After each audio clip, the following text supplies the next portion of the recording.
When VAR was first introduced, it was sold to us as something that would even the playing ground. What it's actually done is given the powers that be an opportunity to look at everything minuscule, to find a reason, quite frankly, to screw people over. What we saw yesterday, not just in our game, but the likes of Villa and Newcastle as well, in my opinion, and this is just my opinion, is in front of your eyes a way to manipulate and embellish a brand that relies on a certain amount of clubs. Now, I'm going to go as far as to say that these clubs that are involved in this don't even know that they're involved in it. I'm going to give you a case in point. Yesterday's foul against Mendy wasn't even close to a foul. VAR as a concept is good. But what is VAR? VAR is the people that are sitting behind the screens. It's not the screens. It's not the cameras. It's not the slow motion replays. Because without the people sitting behind a screen, they're just instant replays. VAR as a concept is the people sitting behind the screens. Now, if you look at that case yesterday and you break it down, there are 4 people sitting in a room that are deciding that that is a foul. They then give it over to the referee to look at, to see if he agrees that he agrees it's a foul. Now, in no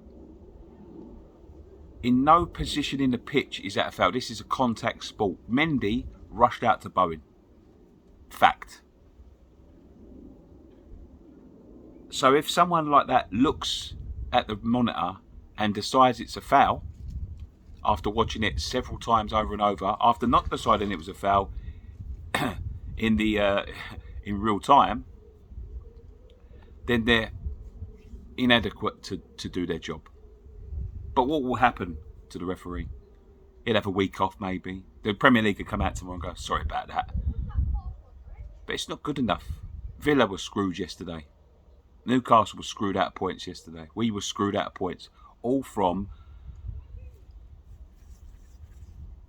a system that's supposed to be even in the playing ground. Not manipulating it. And that's what we're getting. We're getting something that's actually manipulating the game and changing the game as we know it to something that could be so far warped. It's a game of opinions. But if your opinion is biased, then it's not competition anymore. We're playing in a monopoly.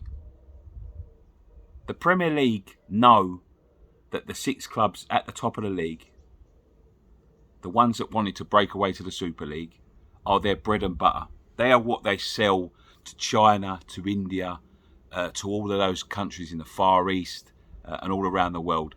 They are the ones that sell shirts. They are the ones that sell the product. They are the ones that sell everything.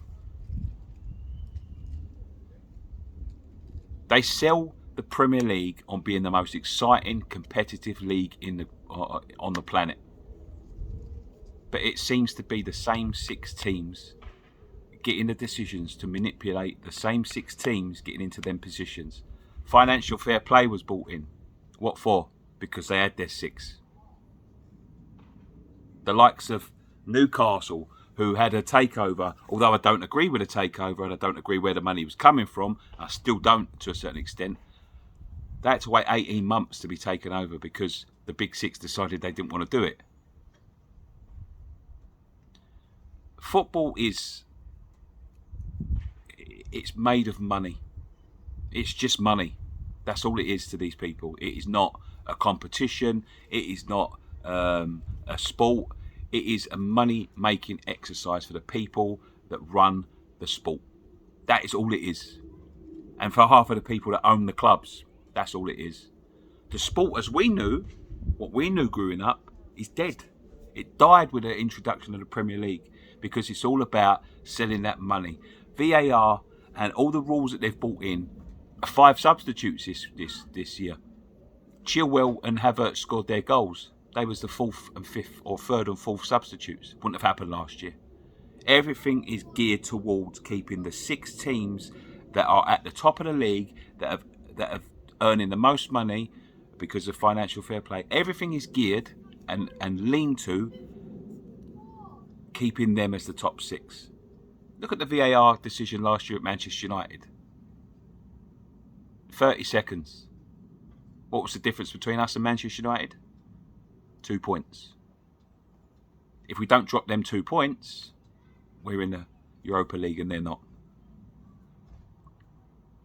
You cannot tell me there's no bias. This happens far too often. These people cannot be that inadequate at their jobs. They can't be. You can forgive a mistake or two, but all in all, when you look at it, as a collective, if you analyse the data, they can't be that inadequate. And if they are that inadequate, then we're in trouble. It's not inadequacy that's costing these teams points. It's corruption. West Ham versus Chelsea yesterday was a scintillating game. We played well.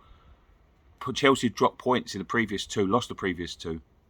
The Premier League didn't want them to have to drop points again. If you try and push these top 6, if you try and compete with these, they use these techniques to just slap you down. And as I say, I'm not blaming Chelsea. I'm not blaming Arsenal. I'm not blaming Manchester City. I'm blaming the Premier League because these clubs probably don't even know they're involved in this monopoly. Well, the clubs as a whole, the people at the top probably do. The fans certainly don't. Do we want to go down this? The Super League. The Super League was scrapped. The Super League wasn't scrapped. We're playing in it. Because how can you let clubs like Bury go out of existence, one of the oldest football clubs that this country has, manipulate all of these fines for overspending or going into administration, yet when the top 6 clubs try to leave the league, they just basically got a slap on the wrist. No fines, no sanctions, no nothing. Well, minuscule fines. Same as financial fair play. Manchester City broke it. They broke the rules. They was banned from the Champions League. They went to court. They got back in the Champions League. That was never going to be banned from the Champions League. If it had been someone like Derby, they'd have relegated them. Look at it as a whole. You can't just look at what's happening in the Premier League. You have to look at what's happening in the Football League. They want to wrap up clubs that are in trouble, that need help. Yet the ones that are these super duper, brands that sell their product, they do everything they can. They bend over backwards to make sure that they're playing in their product and they're playing at the top so their product sells. It's disgraceful. It's disgraceful what's happening to football at the moment. I ain't got the answer to tell you how it changes. But what we need to do as a fan base, especially with VAR, is tell them that it's not welcome in this game anymore. The game has changed. The game should be the same game in the park, should be the same game played at this elite level. Because without us, without the fans, without people watching it on TV or in the stadiums, they're 22 blokes having a kick about in the park. The strangest thing about this whole thing, this whole competition, is that they're shoving it down our throats. They're manipulating it, and they expect you to pay for it. You're the one making them money. These players, these managers, these coaches, they're making money hand over fist. And we're not on a level playing field. It's time to stand up. Put your comments in the comment section down below if you know a way to fight this, because I don't as a fan. They've got us bent over a barrel. It's the sport we love. And if VAR carries on, and I mean this with the bottom of my heart, I'd rather go down to the Championship than compete in the Premier League, because there's no point. There's no point. They won't allow another Leicester situation. They won't allow anyone to break that top 6 now. That is what's selling their product. I think Richard Scudamore, who was the head of the Premier League, once said that Man United not getting into the Champions League would be a tragic and a travesty, and what did he say? What the words did he use? It would be catastrophic for the Premier League. When the head of the competition is saying that and showing bias towards the team, what's to say they ain't going to manipulate it so they do get into the Champions League? Of course they will. Because if it's catastrophic for their profits, it's catastrophic for them. Not us, for them. Corruption exists. There's no doubt about it.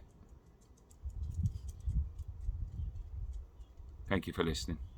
Sorry, this is a bit of a different morning after the game before, but I done an instant match reaction yesterday. I was furious then, as furious as I am now. Every single pundit, every single player, every single ex-player, even 75% of the Chelsea fans I see that ain't laughing and mocking people are saying, absolutely disgraceful decision. How can 4 people not see it? Thank you very much. Come on, you irons.